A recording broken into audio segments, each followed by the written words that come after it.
راشد اشرف صاحب، value university کی جانب سے آپ کا ایک دفعہ پھر استقبال ہے. ہم بہت شکر گزار ہیں کہ آپ اپنی مصروفیت میں سے وقت نکالتے ہیں ہمارے سننے والوں کے لیے. یقیناً یہ گفتگو جو ہم اور آپ اب کرنے والے ہیں یہ بھی بہت دلچسپ ثابت ہوگی. جی بہت شکریہ آپ کا، اور سامعین کو میری طرف سے السلام علیکم. راشد اشرف صاحب، آج کا جیسے کہ موضوع ہے اور وہ ہم کوشش کر رہے ہیں کہ شخصی خاکے کے حوالے سے یا شخصی خاکوں کے حوالے سے ہم ایک مختصر سی گفتگو آپس میں کریں تاکہ ہمارے سننے والوں کو پتہ چل سکے کہ جو کچھ آپ نے تحقیق کی ہے اردو ادب میں اب تک جتنے بھی خاکے لکھے گئے ہیں اور جو اہم کتابیں آپ سمجھتے ہیں ان کا بھی تھوڑا تھوڑا تذکرہ ہو. تو اس سلسلے میں آپ سے میرا پہلا سوال یہ ہے کہ ایک تاریخی پس منظر اگر آپ پیش کیجئے، اردو ادب میں شخصی خاکے کب سے شروع ہوتے ہیں اور پھر موجودہ دور تک، تو یہ ذرا تفصیل بتائیں.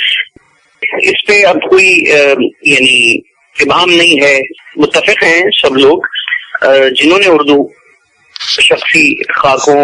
کے شخصی خاکوں پر یا اردو خاکہ نگاری پر کام کیا ہے کہ پہلا جو شخصی خاکہ ہے وہ نذیر احمد کی کہانی یہ مرزا فرات اللہ بیگ، یہ بہت طویل ہے. اس میں کچھ لوگوں کا یہ کہنا ہے کہ ہاں خاکہ تو ہے لیکن اب طویل اور مختصر کی بات پہ آ جاتے ہیں.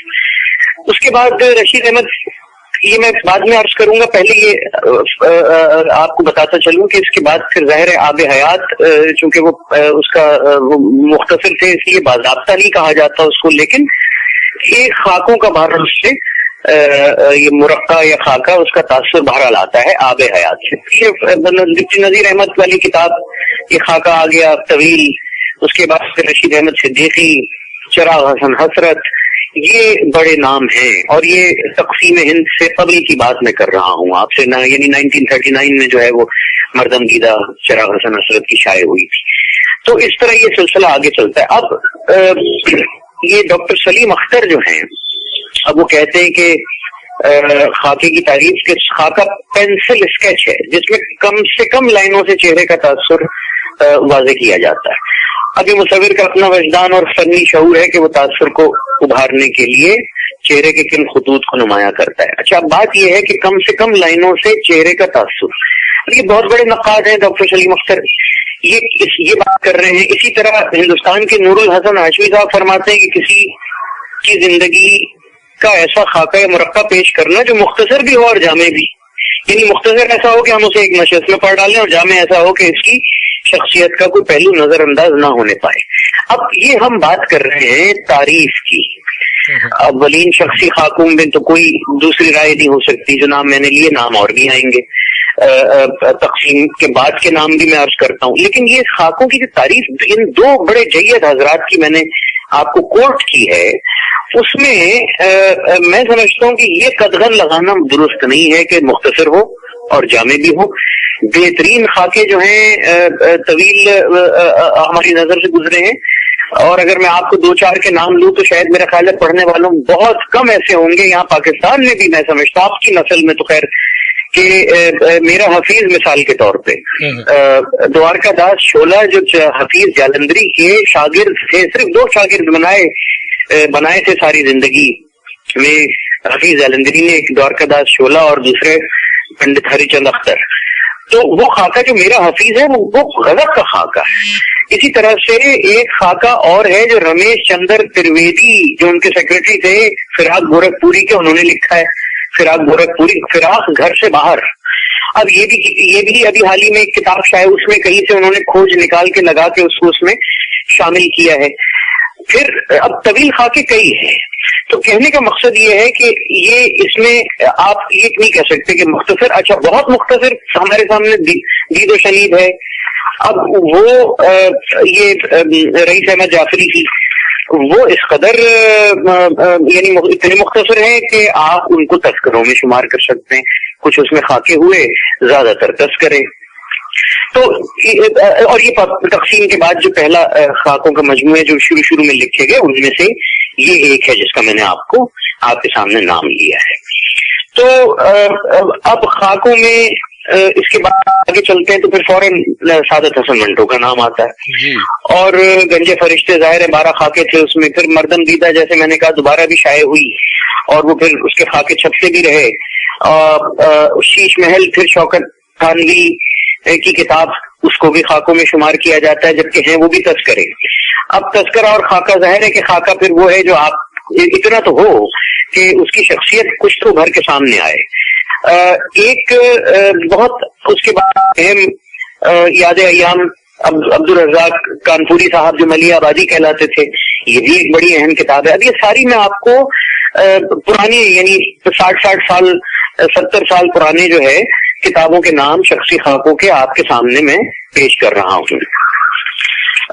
اس کے بعد اگر ہم آگے چلیں تو پھر ہمارے پاس اور کئی خاکوں کی کتابیں ہیں، بہت اہم اس میں جو ہے اس میں 1956 میں نقوش نے شخصیات نمبر نکالا تھا، وہ بھی ایک بہت بڑا تاریخی کام تھا، آج بھی زندہ ہے، آج بھی اس کی ڈیمانڈ ہے اور لوگ اس کی تلاش میں رہتے ہیں۔ تو اس میں درجنوں خاکے تھے اور ایک سے بڑھ کے ایک لاجواب، اور اس میں سے آگے چل کے بہت کم ایسے تھے جو کتابی شکل میں پھر مختلف کتابوں میں شامل ہوئے، زیادہ تر تو وہ نقوشی کی حد تک ہی محدود رہ گئے۔ وہ اس لیے کہ وہ دسترس میں آج بھی ہے لوگوں کی، تو جو مرتبین بعد میں آئے انہوں نے یہی خیال کیا ہوگا کہ اس میں سے زیادہ خاکے لینا جو ہے وہ بیکار ہوگا، اس لیے کہ اس کی اپنی اہمیت اپنی جگہ رہے گی، یا تو پھر ایسی چیز ہو کہ سامنے نہ آتی ہو، بالکل ہی ناقد ہو کر رہ گئی ہو۔ کہ چند ایسی خود نوشتیں ہیں جس میں شخصی خاکے اچھی تعداد میں ہیں، گرچہ کہ وہ خود نوشت کا ہی حصہ ہیں، لیکن ہم اسی زمرے میں یعنی شمار کریں گے۔ میں ان دنوں شخصی خاکوں کا ایک طویل انتخاب کر رہا ہوں، پاک بھارت کے نمائندہ شخصی خاکے، تو میں نے کچھ ایسی کتابوں سے بھی خاکے لیے ہیں جو خود نوشتے ہیں۔ مثال کے طور پہ خلیق ابراہیم خلیق مرحوم کی خود نوشت خاصی ضخیم تھی، اس میں کئی شخصی خاکے ہمیں ملتے ہیں۔ جورج صاحب کی کتاب میں ہیں، کنور مہندر سنگھ بیدی کی یادوں کا جشن خود نوشت اس میں موجود ہیں، شہرت بخاری کی خود نوشت کھوئے ہوں کی جستجو بےحد دلچسپ ہے، اس میں چند اہم خاکے ہیں۔ میں سمجھتا ہوں احسان دانش صاحب کا جو خاکہ ہے اس میں وہ بہت دلچسپ بھی ہے، طویل بھی ہے، اہم بھی ہے۔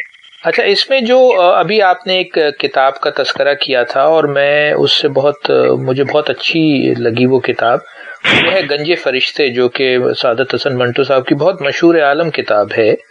اسے اگر آپ ایک سٹینڈرڈ تسلیم کریں تو اس حوالے سے اس نوعیت کے یا اس معیار کے کچھ اور شخصی خاکے جو کتابیں ہیں ان کا ذرا آپ تذکرہ کیجیے۔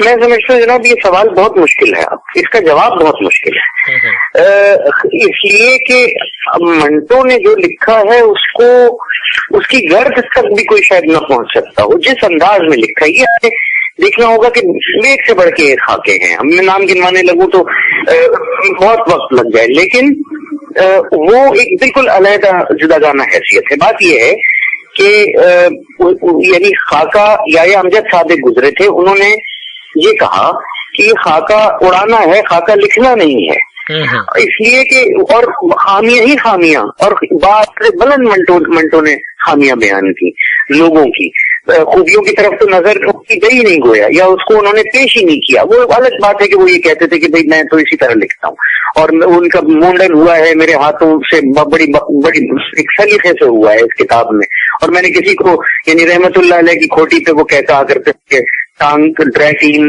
کی دکان سے گزار کے اور رحمت اللہ علیہ کی کھوٹی پہ ٹانگنے کی کوشش نہیں کی ہے۔ تو بات یہ ہے کہ میں سمجھتا ہوں کہ یہاں ایک کتاب ایک صاحب نے کوشش کی تھی، ان پر مقدمہ کر دیا ان صاحب نے جن کا انہوں نے خاکہ لکھا تھا، کچھ اس انداز میں انہوں نے لکھنے کی کوشش کی تھی، تو وہ مقدمات کا سامنا تو منٹو نے بھی کیا اپنی زندگی میں، لیکن منٹو کے انداز میں خاکے ہم یعنی اس کے مماثلت رکھتی بھی کوئی کتاب ہم پیش نہیں کر سکتے، یہ ایک طے شدہ بات ہے۔ ہاں یہ ضرور ہے کہ کچھ اس کے بعد کچھ ایسی کتابیں ہیں جس میں ایک وہ قدر صفاقانہ انداز ہے، کچھ تھوڑا سا اس میں اس طرح سے بات کی گئی ہے کہ ان کی کمزوریوں کو بھی سامنے لے کر، اور وہ بہت مشکل کام ہے۔ آپ کم از کم انسان کی زندگی میں اگر لکھے تو ایسی مثالیں نہیں ہیں کہ لوگ پھر ناراض ہو گئے ہمیشہ کے لیے۔